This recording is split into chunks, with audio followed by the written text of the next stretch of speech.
Yesterday marked the first day of Advent. Each Sunday in Advent, as we read the lectionary selections, the readings tell a particular story with a specific theme on each of the 4 Sundays. These themes are consistent throughout the 3-year lectionary cycle, except that the scripture readings themselves are different each year. This year happens to be year C, or the 3rd year in the lectionary cycle. The gospel readings throughout this year will come predominantly, though not exclusively, from the Gospel according to Luke, not coincidentally, the 3rd gospel in the New Testament. What I plan to do from now until Christmas is walk us through the readings for each Sunday of Advent, but from the other 2 years. On Monday, Tuesday, and Wednesday, I'll read in order the Old Testament, Epistle, and Gospel reading for year A, and on Thursday, Friday, and Saturday, I'll be reading the same selections from year B. By the time we reach Christmas Day, assuming you worship with us on Sunday or worship in a church that follows the 3-year lectionary cycle, you will have heard all of the Advent readings for each of the 4 Sundays throughout Advent.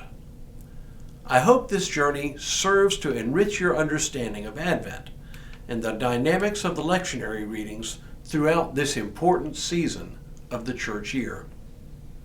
Hello, I'm Stuart Baskin, pastor of First Presbyterian Church of Tyler, Texas, and this is your Daily Devotional for Monday, November 29th, 2021. The Old Testament reading for the first Sunday of Advent in year A is from the prophet Isaiah. It contains very familiar words. The word that Isaiah, son of Amoz, saw concerning Judah and Jerusalem. In the days to come, the mountain of the Lord's house shall be established as the highest of the mountains, and shall be raised above the hills. All nations shall stream to it.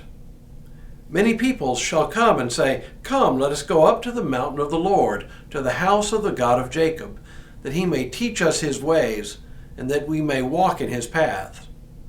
For out of Zion shall go forth instruction, and the word of the Lord from Jerusalem. He shall judge between the nations, and shall arbitrate for many peoples. They shall beat their swords into plowshares, and their spears into pruning hooks. Nation shall not lift up sword against nation, neither shall they learn war any more. O house of Jacob, come, let us walk in the light of the Lord. These are the very first words of Scripture we read and hear in the 3-year lectionary cycle. The first reading on the first Sunday of the first year in the liturgical calendar. You can see right away that the focus is on the future. And though this is not considered apocalyptic literature, it does share with apocalyptic literature a vision of the future. In this case, the future is of a Judah restored to its original glory and of a Jerusalem that becomes, in a very real sense, the center of the world. Notice that this passage says nothing of the Messiah or of the Messiah's birth. That's very curious, isn't it? Especially as it is one of the texts tradition has chosen for inclusion among the Advent texts. So what gives? Well, in a very real sense, Jerusalem, and with it Mount Zion, become symbols for the Messiah. How?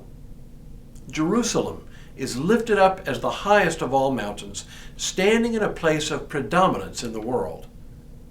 This is clearly not a geographic vision, but a symbolic one. Jerusalem takes its place as the very location of God's throne.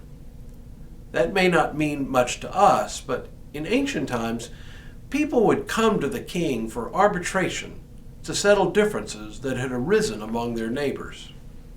In Isaiah's vision, this is what Jerusalem becomes for all the world. It becomes the place to which all peoples and all nations come to settle their differences. Only now, as an Advent text, instead of a place, a person. The coming Messiah, Jesus Christ, becomes the person finally to whom all nations and peoples turn, knowing that, at long last, differences will be settled, and all people will be able to dwell in peace. Hence, those familiar words, they shall beat their swords into plowshares and their spears into pruning hooks. For no longer will they be instruments of war, and no longer will instruments of war be required. This is the substance of our hope during Advent. Not an otherworld vision, but a vision of this world transformed at long last into God's peaceable kingdom. Tomorrow, Paul reminds the church in Rome that now is the time to awake from sleep and prepare for the coming of the Messiah. But for now, may God continue to bless you and keep you in all that you do this day and in all the days ahead.